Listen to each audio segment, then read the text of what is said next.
नमस्कार। आइए सुनते हैं वचनामृत की अगली कड़ी प्रव्राजिका पुण्य व्रत प्राणा माता जी से। हमें आशा है आप इस श्रृंखला की बाकी कड़ियाँ भी ज़रूर देख चुके होंगे और उससे लाभान्वित भी हुए होंगे।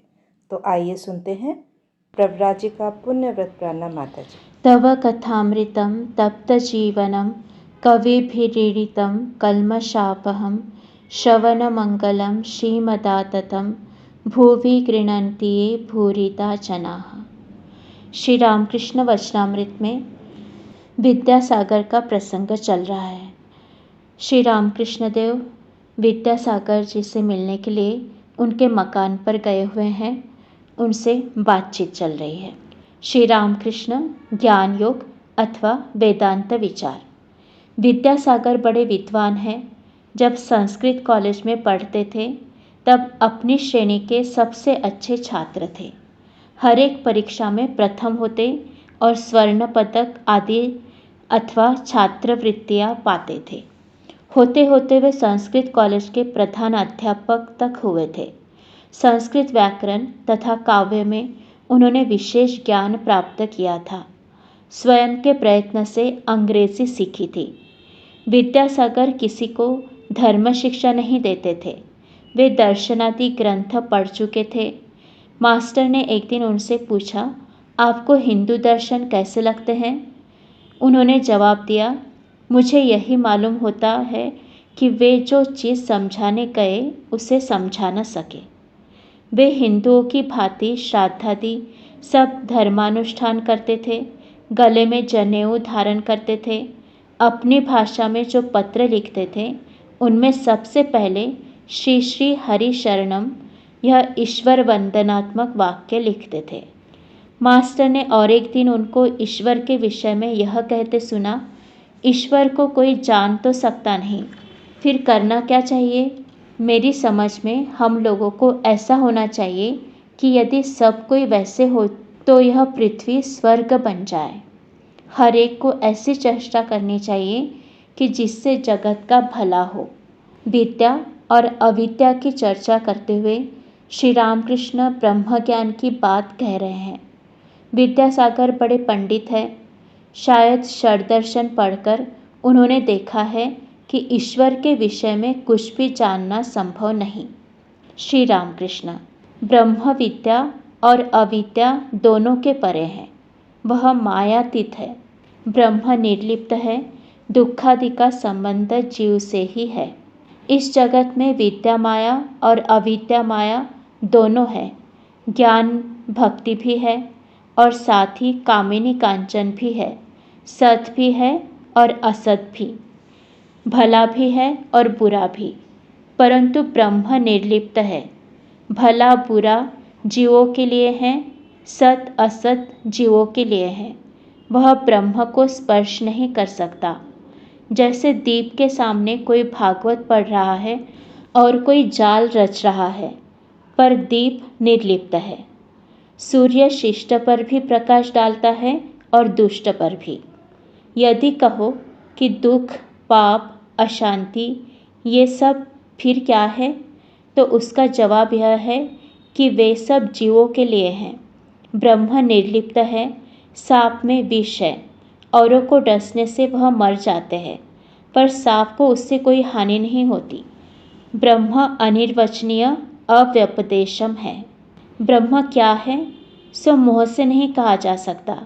सभी चीज़ें झूठी हो गई है। वेद, पुराण, तंत्र, षड्दर्शन सब झूठे हो गए हैं।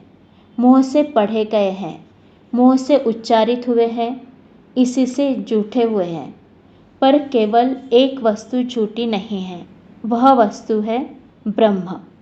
ब्रह्म क्या है यह आज तक कोई मोह से नहीं कह सका। विद्यासागर मित्रों से कह रहे हैं, वाह वाह, यह तो बड़ी सुंदर बात हुई। आज मैंने एक नई बात सीखी। श्री रामकृष्ण एक पिता के दो लड़के थे।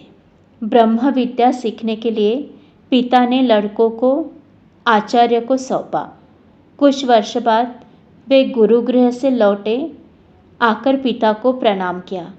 पिता की इच्छा हुई कि देखें इन्हें कैसा ब्रह्म ज्ञान हुआ। बड़े बेटे से उन्होंने पूछा, बेटा तुमने तो सब कुछ पढ़ा है, अब बताओ ब्रह्मा कैसा है। बड़ा लड़का वेदों से बहुत से श्लोकों की आवृत्ति करते हुए ब्रह्म का स्वरूप समझाने लगा। पिता चुप रहे। जब उन्होंने छोटे लड़के से पूछा तो वह सिर झुकाए चुप रहा। मुंह से बात न निकली। तब पिता ने प्रसन्न होकर छोटे लड़के से कहा, बेटा तुम्हें कुछ समझा है। ब्रह्म क्या है यह मुंह से नहीं कहा जा सकता। मनुष्य सोचता है कि हम ईश्वर को जान गए। एक चींटी चीनी के पहाड़ के पास गई थी। एक दाना खाकर उसका पेट भर गया। एक दूसरा दाना मुंह में लिए अपने डेरे को जाने लगी। जाते समय सोच रही है कि अब की बार आकर समूचे पहाड़ को ले जाऊंगी। क्षुद्र जीव यही सब सोचते हैं। वे नहीं जानते कि ब्रह्म वाक्य मन के अतीत है। कोई भी हो, वह कितना ही बड़ा क्यों न हो, ईश्वर को जान थोड़े ही सकता है। शुकदेव आदि मानो बड़े चींटे हैं। चीनी के 8-10 दाने मुंह में ले और क्या। ब्रह्म सच्चिदानंद स्वरूप है। वेद पुराणों में जो ब्रह्म के विषय में कहा गया है वह किस ढंग का कथन है सो सुनो। एक आदमी के समुद्र देखकर लौटने पर यदि कोई उससे पूछे कि समुद्र कैसा देखा तो वह जैसे मुंह बाए कहता है, आह क्या देखा, कैसी लहरें, कैसी आवाज़। बस ब्रह्म का वर्णन भी वैसा ही है। वेदों में लिखा है वह आनंद स्वरूप है, सच्चिदानंद। शुकदेव आदि ने यह ब्रह्म सागर किनारे पर खड़े होकर देखा और छुआ था। किसी के मतानुसार वे इस सागर में उतरे नहीं। इस सागर में उतरने से फिर कोई लौट नहीं सकता। समाधिस्थ होने से ब्रह्म ज्ञान होता है, ब्रह्म दर्शन होता है। उस दशा में विचार बिल्कुल बंद हो जाते हैं। आदमी चुप हो जाता है।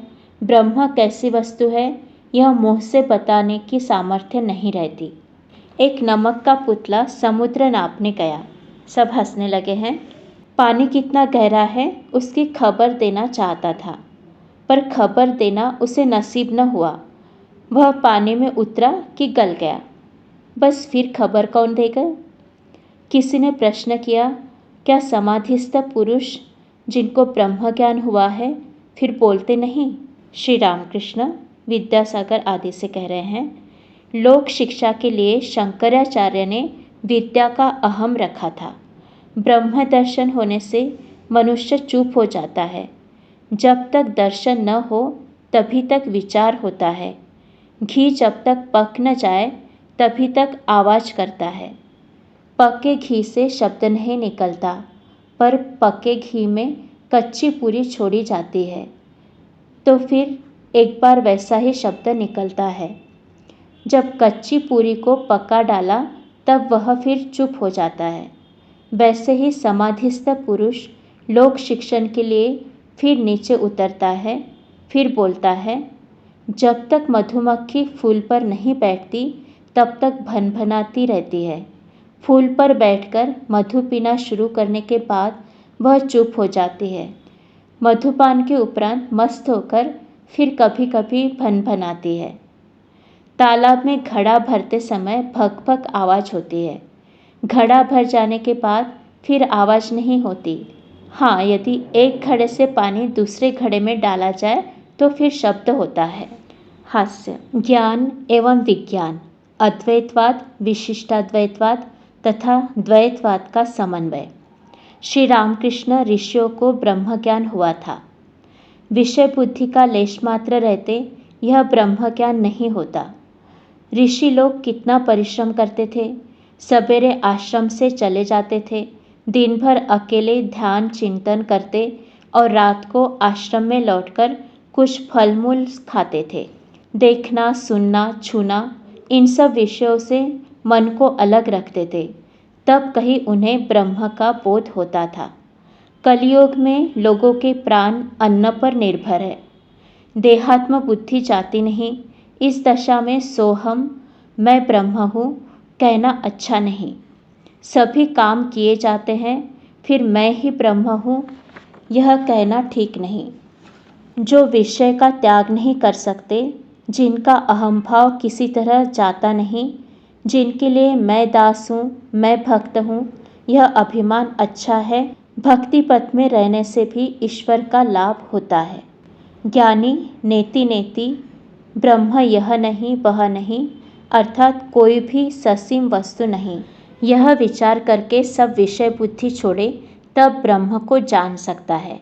जैसे कोई जीने की एक एक सीढ़ी पर पार करते हुए छत पर पहुंच सकता है, पर विज्ञानी जिसने विशेष रूप से ईश्वर से मेल मिलाप किया है और भी कुछ दर्शन करता है, वह देखता है कि जिन चीज़ों से छत बनी है उन ईंटों से चूने सुर्खी से जीना भी बना है। नेति नेति करके जिस ब्रह्म वस्तु का ज्ञान होता है वही जीव और जगत होती है। विज्ञानी देखता है कि जो निर्गुण है वही सगुण भी है। छत पर बहुत देर तक लोग ठहर नहीं सकते, फिर उतर आते हैं। जिन्होंने समाधिस्थ होकर ब्रह्म दर्शन किया है वे भी नीचे उतरकर देखते हैं कि वही जीव जगत हुआ है। सा रे ग म प ध नी में चरम भूमि में बहुत देर तक रहा नहीं जाता, अहम नहीं मिटता। तब मनुष्य देखता है कि ब्रह्म ही मैं जीव जगत सब कुछ हुआ है। इसी का नाम विज्ञान है। ज्ञानी की राह भी राह है, ज्ञान भक्ति की राह भी राह है, फिर भक्ति की भी राह एक राह है। ज्ञान योग भी सत्य है और भक्ति पथ भी सत्य है। सभी रास्ते से ईश्वर के समीप जाया जा सकता है। ईश्वर जब तक जीवों में मैं बोध रखता है तब तक भक्ति पथ ही सरल है। विज्ञानी देखता है कि ब्रह्म अटल निष्क्रिय सुमेरुवत है। यह संसार उसके सत्व रज और तम इन 3 गुणों से बना है, पर वह निर्लिप्त है। विज्ञानी देखता है कि जो ब्रह्म है वही भगवान है, जो गुणातीत है वही षडैश्वर्य पूर्ण भगवान है। ये जीव और जगत, मन और बुद्धि, भक्ति, वैराग्य और ज्ञान सब उसके ऐश्वर्य है। साहस्य। जिस बाबू के घर द्वार नहीं है या तो बिक गया, वह बाबू कैसा, सब हंसने लगे।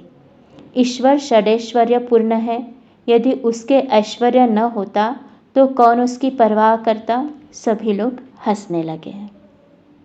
आशा है वचनामृत का यह भाग भी आप सभी को बहुत अच्छा लगा होगा। ऐसे ही और वीडियोस देखने के लिए देवाक्षर के साथ जुड़े रहिए।